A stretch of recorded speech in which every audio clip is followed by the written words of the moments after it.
তো একটু দিশায় তো একটু খুলো 49 15 থেকে পড়ো।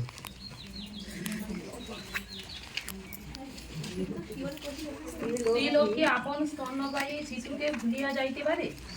স্ত্রীলোক কি আপন স্তন্যপায়ী শিশুকে ভুলিয়া যাইতে পারে?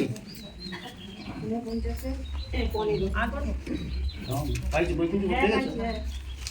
বইটা বিষয় তো না, বাক্যটা কিভাবে হচ্ছে ওটাকে আগে স্মরণ করো, পরে যে বাক্য বইটা কোথায় বললো ওই দাগটা লিখে দাও, কোথায় যে রিভাইজ করো, তাহলে তোমার অন্তরে থাকবে। তাহলে বাক্য পৃষ্ঠা উল্টাচ্ছ, বাক্য কোথায় কি আছে, আর বাক্য চলে যাচ্ছে, আর অন্তরে কিছু নেই। স্ত্রীলোক কি আপন স্তন্যপায়ী শিশুকে ভুলে যাইতে পারে?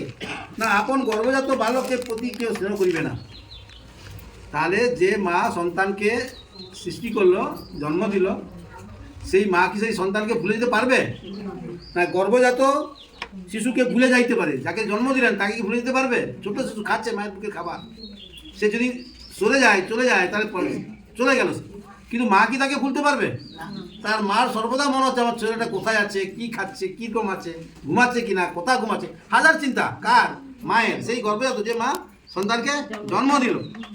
আর পরমেশ্বর পিতা সেই আমাদেরকে সৃষ্টি করে জন্ম দিয়ে জগতে পাঠিয়েছেন, তার চিন্তা আছে।